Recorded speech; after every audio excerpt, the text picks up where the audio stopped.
to. My name is Elizabeth and I read bouquins and books. In this video, I will do the It's All Relative book tag. The original was created by AJ Dunn Reads and Writes, and I was tagged by Shelley Swearingen. I will leave links to both channels down below.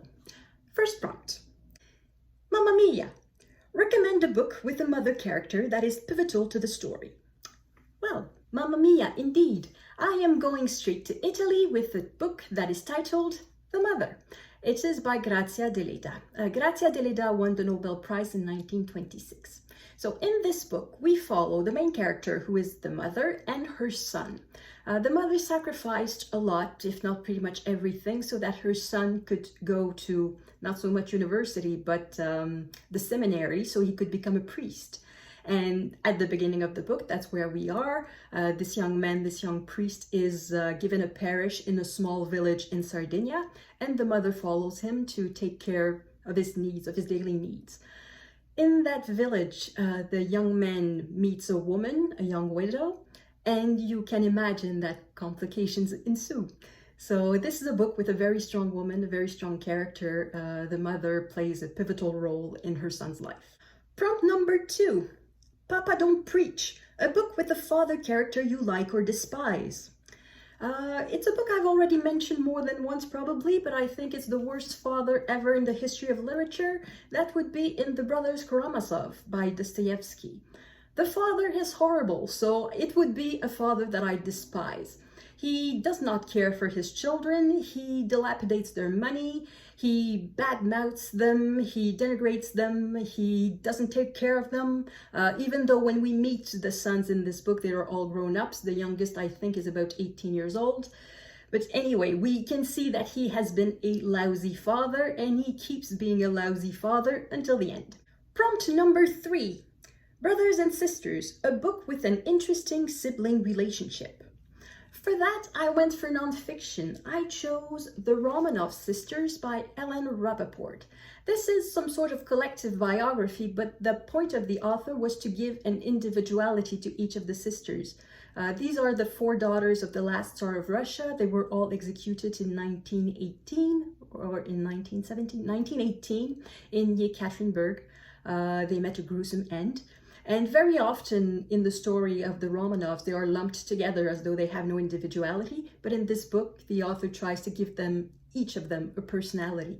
And with that, we can see the interactions between the sisters and the family dynamics. The history challenge is coming up in August. If you don't know what it is, I will leave links down below. So this could be an option for several of the prompts they suggest. So if you like nonfiction, or even if you don't really like nonfiction, this could be an entry point. It's really interesting. Prompt number 4. It's been 84 years. A book you like that is multi-generational or chronicles a character's whole life. Once again, I went to nonfiction because it appears that I do not read many sagas, multi-generational sagas. I had one in mind, but apparently it's not translated in English, so I will not bother you with it. So I will go for nonfiction, as I said. This is Barracoon, the story of the last black cargo by Zora Neale Hurston. When Zora Neale Hurston interviews this man called Cujo Lewis, he is 86 years old and he is the last surviving slave who was brought directly from Africa to the United States. It discovers his life from his childhood in the village, in this African village, to the time he was captured when he was on a boat, and his life as a slave. So this is very interesting, and once again, it could be a very good choice for the history challenge. Prompt number 5. You Complete Me, a book with an interesting marriage as a central element to the story. Why is it that when I read the prompt for the first time, I immediately thought of all the stories of infidelity I could think of? Madame Bovary, Anna Karenina, and I will go for another one that I read recently, The Good Soldier by Ford Madox Ford. So in this book, there are 2 interesting marriages. There are 2 couples who are in a spa town, officially for the health of at least one of the members of the couples. But we quite soon find out that everything is not as it shows, that it's not as it appears, and that there are underlying feelings, underlying tensions, infidelity, and 2 interesting marriages in The Good Soldier. Prompt number 6. Picture It, Sicily. A book with an interesting elder character. I will go for fiction, a book by Canada's other Margaret Lawrence, The Stone Angel. The main character is Hagar Shipley, and she's 90 years old. When we think of older characters in books, they are often portrayed as wise, sweet, and very often compliant. If you want to take them on a holiday, they follow, they don't say anything. If you place them in a home, they follow, they don't complain. Well, this is the opposite. Hagar Shipley is not wise, she's not sweet, and she's not compliant. That makes it extremely interesting, and that makes me very happy that she's not my mother or my grandmother. She doesn't appear to be an easy person to live with, but she's a very interesting character.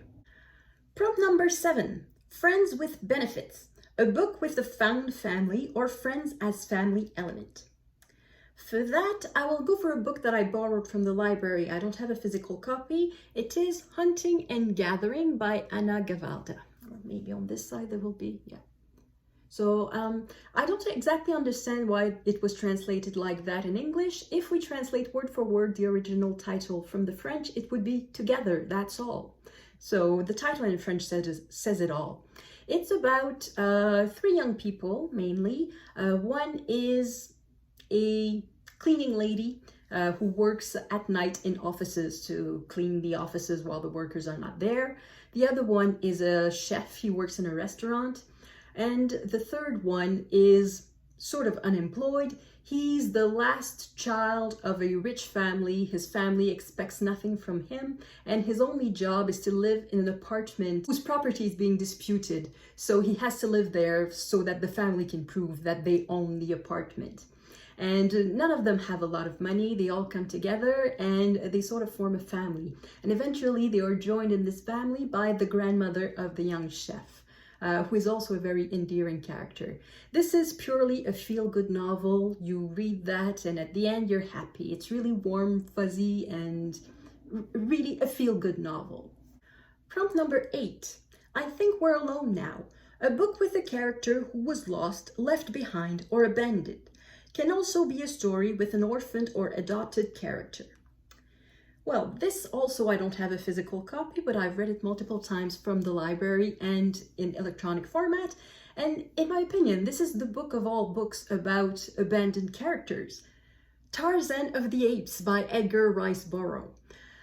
In this book, it starts with Lord Greystoke and Lady Greystoke. They are on their way to the confines of the British Empire. Lord Greystoke has been named to a position somewhere very far, and they are on a ship towards their destination. But there's a mutiny, and they are marooned on the coast of Africa in the middle of nowhere. Of course, Lady Greystoke is pregnant, so a few months later she gives birth to a little boy. You will guess that neither Lord Greystoke nor Lady Greystoke make it for a very long time. They die very soon afterwards. Little Lord Greystoke, the little boy, is adopted by a great ape, Kala. And that is when this little boy becomes Tarzan. And he will be raised by this group of great apes, and he will become the hero that we know. I should probably warn, if you have never read it, that Tarzan is a rather racist book. It shows that it's been written 120 years ago and that attitudes have changed a lot since then. When I first read it, when I was about 12, I did not really notice how racist it was, but just a few years later, not 10 years, like 2 or 3 years later, when I reread it, it just jumped to my eyes and it became quite clear that this was a racist book. To give you an idea of the sort of racism there is, the first time Tarzan meets a human being, another human being, they are black people, they are natives from Africa, but from 2 different tribes. The first tribe that he meets, the people have darker skin, thicker lips, and they are cannibals. But the second tribe that he meets, they have lighter skin, finer features, so they're a bit more civilized. But they are still rather stupid and still need Tarzan as the white savior to save them.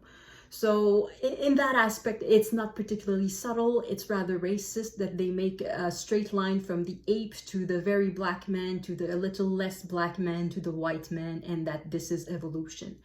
But if you can suspend that, Yeah, well, I guess it rather depends on your sensibilities. For example, I know I can suspend misogyny in a book. I'm reading a book that is rather misogynistic, and I can suspend that and still enjoy the book. So if you can suspend that sort of racism, that sort of frame of mind, state of mind that existed 120 years ago, it's an excellent book and I really recommend it. Prompt number 9, Fur Baby. A book where a pet or animal is part of the family and or plays an important role in the book. For that, I will go for Furman by Sam Savage. As you can see on the cover, the main character, the narrator of the book, is a little rat. He lives in a bookstore and he devours books. He enjoys reading the books, but he also enjoys the taste of the book. He can sort of munch on the side of the book and determine by the taste of that if the content of the book will be good. I read that a long time ago. I don't really remember all the details or how it ends, but in my memory, this is another feel-good book. I remember it was a book that made me very happy, and I found the rat really cute. There are a few other images in this particular edition. I don't know if it's the same in English, but once in a while there were other images. Oh, poor little Furman playing the piano. And yeah, so this was narrated by a rat, so this was quite original. And this was the last prompt, so this was a lot of fun. Thank you, AJ, for creating this tag, and thank you, Shelly, for tagging me. And thank you all of you for watching. I hope I will see you in the next video. À la prochaine!